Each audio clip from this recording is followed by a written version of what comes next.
type est dangereux, il me ment depuis le début, Arrête, quoi. arrête. Arrête quoi? S'il te plaît, il va pas la tuer, ok? Tu te calmes maintenant. C'est la vie de ta mère, qu'est-ce que tu veux y faire? Laisse-la tranquille.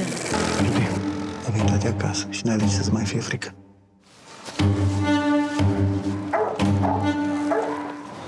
Nu știu de ce te-ai întors.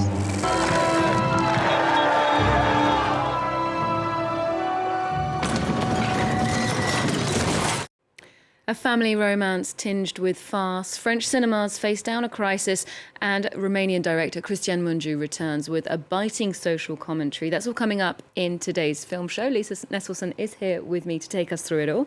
Hi, Lisa. Now, we're starting with a French film. It's called L'Innocent, directed by Louis Garrel. What's the story here? Well, the premise here is truly original, and it's made special by the fact that it was inspired by the reality that Louis Garrel's mother, filmmaker Brigitte C., really did marry a man she met while he was in prison. Garrel has said that his stepfather's life experiences have opened up whole worlds to him that he did not suspect existed. This movie went over gangbusters when it premiered a few months ago at the Cannes Film Festival. Because so many of the films at Cannes tend to be, shall we say, a bit dour or heavy-going, a comedy always goes over well as long as it's funny. And it turns out that this is funny because the characters are offbeat and the actors really sock that across. Okay, well, let's get a feel for the madcap tone of the film. Here's a clip of L'Innocent, and we can hear from a couple of the actors too. Bringing vulnerability is what attracted me to the role, because what motivates Michel above all is this love story. J'ai trouvé un flingue dans sa poche tout à l'heure. J'ai trouvé un flingue dans sa poche tout à l'heure. Je l'ai suivi, il allait dans une boutique, je sais pas avec qui. Ce type est dangereux, il me ment depuis le début, Arrête, quoi. arrête. Arrête quoi? S'il te plaît, il va pas la tuer, ok? Tu te calmes maintenant. C'est la vie de ta mère, qu'est-ce que tu veux y faire? Laisse-la tranquille. Tu vas pas gâcher l'ambiance, regarde. Regarde comme elle est heureuse. Regarde.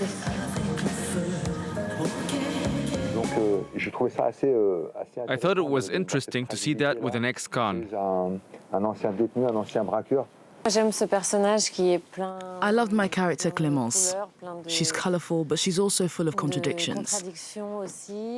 I also love playing a character that is free sexually, in her relationships, and in sex in general. Ouais, dans ces histoires amoureuses ou juste de sexe. Pourquoi elle n'arrête pas le chauffeur? Non, c'est clair et net, c'est non. Je veux draguer le chauffeur. Je veux draguer le chauffeur. Garrel himself is Abel, a serious young man who loves his mother, but who we gather has been sort of spending a lifetime putting up with her flaky behavior. As played by Anouk Grimberg, Sylvie is a joyous optimist. She conducts theater courses for prison inmates and falls in love with Michel, who is nearing the end of a 5-year sentence. Versatile and seemingly ubiquitous, Rajdi Zem towers over her, but their wedding ceremony in prison is really adorable. Abel, who works in an aquarium with his semi-girlfriend of 10 years, Clémence, is positive his mom is making a big mistake. Michel seems to be intent on going straight, but some crooked events materialize soon enough. Okay, so Louis Garrel, director and actor here, is a bit of a household name in France. Why should we know about him? Oh, well, he's French showbiz royalty. And watching his career, you could make a case for talent being hereditary. He's the grandson of a famous actor. Both of his parents are film directors, and his siblings are all actors. Almost 20 years ago, he co-starred in Bernardo Bertolucci's The Dreamers with Michael Pitt and Eva Green. More recently, he played Jean-Luc Godard in Michel Hazanavicius's Redoutable. And as another real-life figure, he was excellent as Captain Dreyfus in Roman Polanski's An Officer and a Spy, opposite Jean Dujardin. This is his 4th film as a director. Carving out quite a career there. Now, speaking of French cinema, we have heard, sadly, there's a real decline in people leaving their homes and buying movie tickets here in France. Well, some contend that big Hollywood-style movies are currently too few and far between. Some say that former moviegoers have switched their leisure time allegiance to streaming services, and some say movies cost too much. But I am not exaggerating when I say that the virtuous circle of the French film industry is the envy of all the world, and its resilience, at least until now, these last few months, drives streaming services crazy. And so France makes roughly, 300 films a year. Can you explain how that works? Yes. Every time you buy a movie ticket, whether it's to see the latest Marvel extravaganza or a restored film by Alfred Hitchcock, roughly 11% of that ticket price goes into a fund to finance French movies. So, unlike in most other countries where the box office supremacy of Hollywood fare has seriously damaged local production and film going, in France, it's great news if Top Gun Maverick sells 6.6 million tickets, which it has. The success of Top Gun means over 7 million euros go into the kitty to make new French films.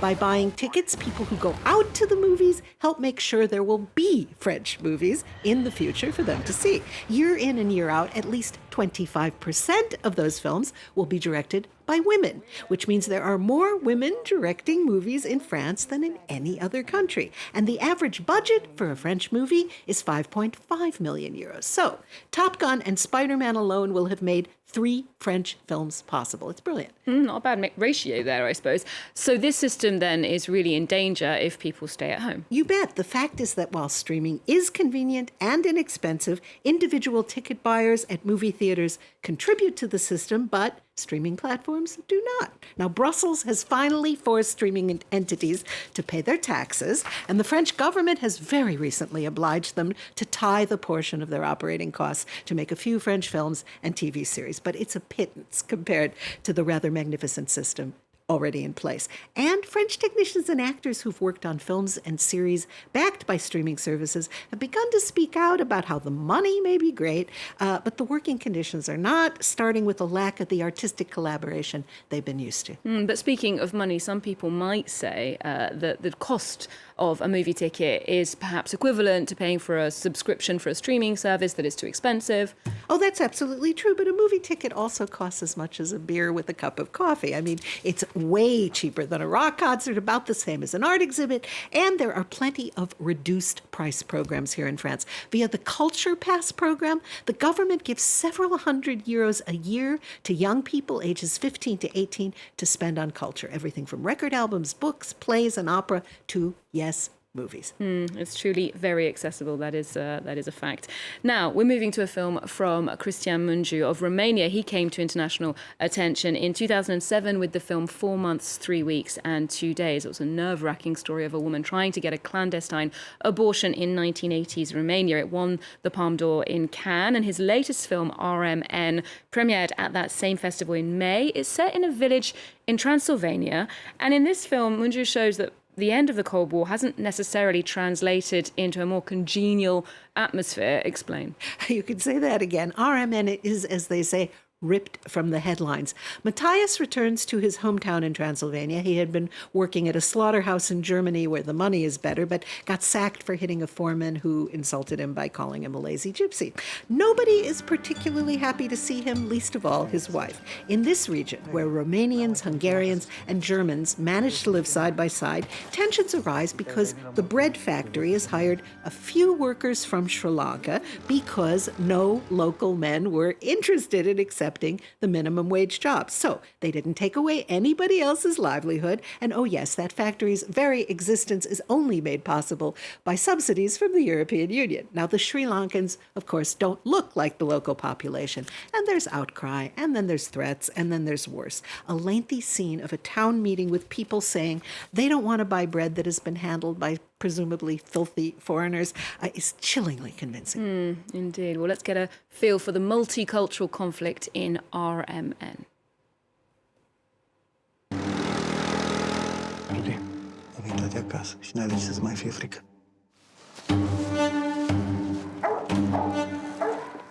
Nu știu de ce te-ai întors. E ceva de muncă? Nu prea. Auzi tu tot acolo stai? Toată lumea e plecată. Greu găsești om la orice. Zi-mi tata ce ai văzut. Ceva rău, zice. Matthias has a young son named Rudy who has seen something in the woods disturbing enough to render him mute. The title RMN is Romanian for what we call an MRI in English. Matthias' ailing father needs one, and magnetic resonance imaging, of course, lets us see inside the human body, but only artists help us see inside the human psyche. This is a portrait of racism building momentum, how irrational and how dangerous it can be.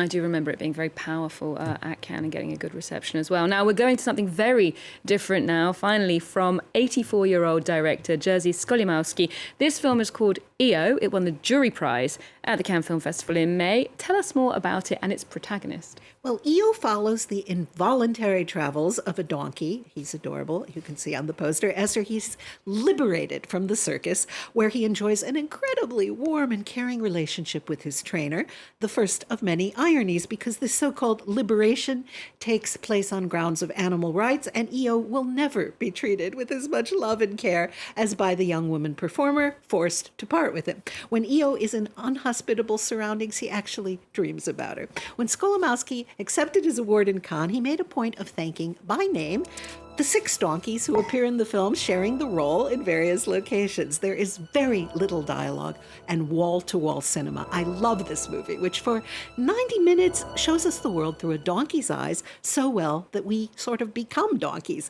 EO may be the least preachy suggestion ever made for taking the rights of animals seriously. EO also won the Soundtrack Award. It's a visual and auditory experience full of emotion. Absolutely unique as a film, I will admit. Lisa, thank you very much for this week's Roundup. We'll leave you with the distinctive qualities of EO. And do remember, you can get more movie news on our website and our social media channels. There's more news coming up on France 24 just after this. Non cholera nie straż go, przecież to tylko osioł.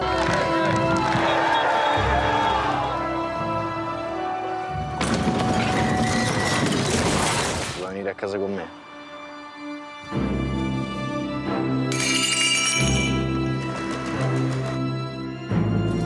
Basta, per favore, basta!